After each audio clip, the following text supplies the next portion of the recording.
Emotional dysregulation, fits of narcissistic rage, pseudo love declarations.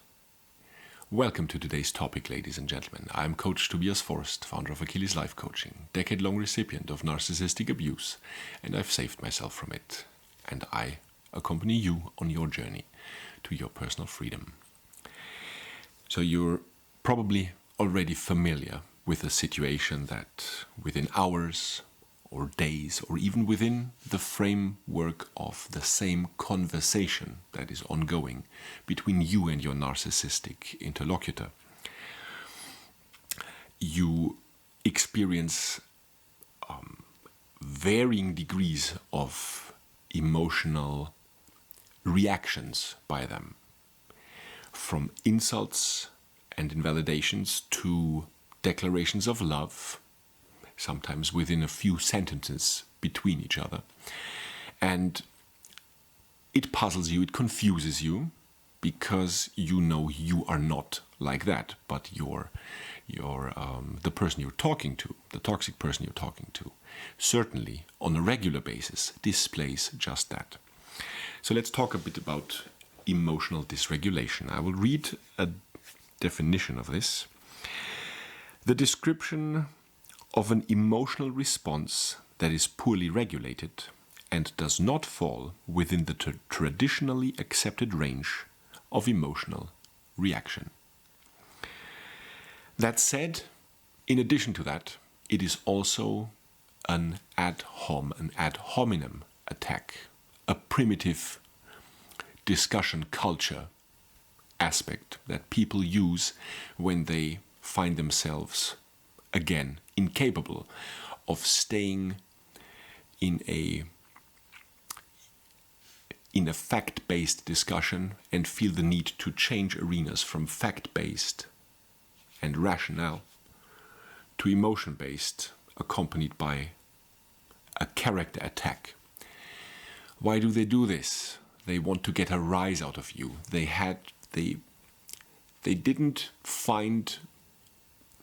could not extrapolate an outcome in the rational arena with you. They were out of arguments, basically. So the only fallback plan they have, and they are so ready to use against you, are personal attacks ad hominem. That's the term for this. There will be a video series about certain aspects of primitive discussion culture, including ad hominems, in the near future. So, with that in mind, when you experience declarations of love and also insults within the framework of the same talk you're having with your counterpart, your partner, maybe your intimate partner, and apparently you're being loved, you're being hated, supposedly you're no good yet again, and it's all your fault as always, and on the other hand you're the best that ever happened to them. And with that confusion, there's a root beneath that confusion where that comes from. There is a certain probable or likely misconception on your part, ladies and gentlemen. And that misconception is the following. You assume wrongly that the emotional range and framework of the person you're talking to is the same as yours, with considering the only additional factors like biological differences. For example, if it's a man or a woman, is his communication primarily overt and secondarily covert, or when you're talking to a woman, is it primarily covert and secondarily overt? This is what you consider. But there is a third option that you're probably not considering, and that is there is someone who is emotionally dysregulated. The parameters you are assuming in them are simply not there. With that in mind, you might rightfully wonder during such a talk, such a discussion, has the man boy finally made up his mind? Does he love you or hate you? Or has the woman child that you're talking to finally come to at least a tendency if you're valid or invalid? Which is it? It cannot be both. It is either one or the other. It cannot be both. So I encourage you to ask yourself a few questions for you towards yourself. How many second chances did you require from your partner? How many second chances were you expected to just hand out like paper? How much tolerance would your behavior require from a healthy person, if you were talking to a healthy and normal person? Because it is very likely that the fault and the blame is yet again put on you, that you're just insufferable. But don't forget, you're the best thing that happened to them. So what can you do? Solutions, ladies and gentlemen. We're here for solutions so that we can all rid ourselves in as short a time as possible and as permanently as possible from toxic people. Here's what you can do. Distance yourself from the mindset, with me, things will be better for him or her. With me, they will achieve emotional balance. Put that thought away. Discard it. It is not helpful. It is, even worse, it is detrimental to you. Another aspect I encourage you to distance yourself from is, it is not your task, it is not your duty to regulate the emotions of other people.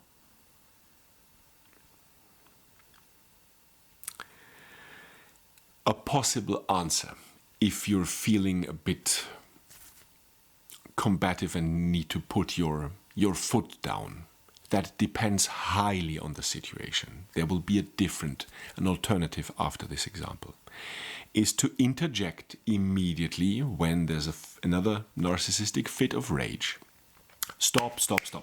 Not in this tone, not in this tone.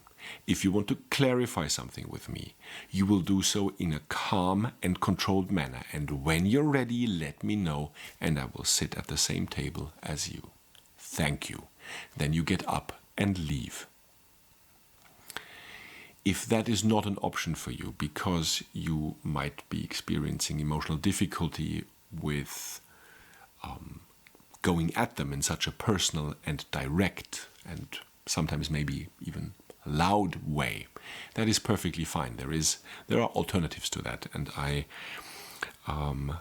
one of the tools that have become second nature to me is of the amazing Dr. Ramani Durvasula, who helped me save my own life some time ago, with the concept of the mindset help of don't go deep.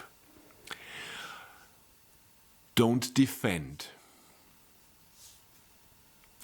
whatever the accusations were, whatever you are supposed to be or how you're supposed to be, the bullshit again. Don't explain. Don't think about, this was simply wrong, I need to find constructive arguments. Cut that thought out. Don't explain. Logic is futile with these people. Don't engage. Don't let them get an emotional rise out of you.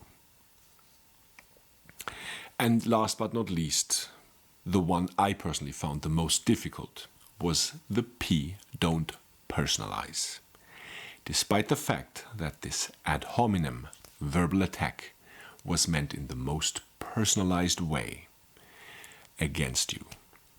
Don't personalize. Nod, remain short in your answers. Yeah, okay. I wasn't aware of that. That's interesting. Okay. All right. And leave it at that. Last but not least, when it comes to emotional dysregulation, ladies and gentlemen, in the process and aftermath of a PTSD that I went through, that I personally had, I was emotionally dysregulated for a time. And what did I have to do? I needed to accept it at first. I needed to find ways how to tackle it and dissolve it over time. I needed to sit on my ass and put in the time and the work to become able and capable of emotionally regulating myself again. And yes, it was a tedious process, and yes, it is worth it, and yes, I wanted to do it, and I had to do it out of responsibility from me toward myself and to everyone else in my life that I have encountered and that I will encounter. That said, ladies and gentlemen, whoever in your lives does not put in the time and the work to reach a state of personal responsibility and capability to emotionally regulate themselves is wasting your time and your energy. Be your own hero and be your own heroine. Thanks for watching. I'll see you next time.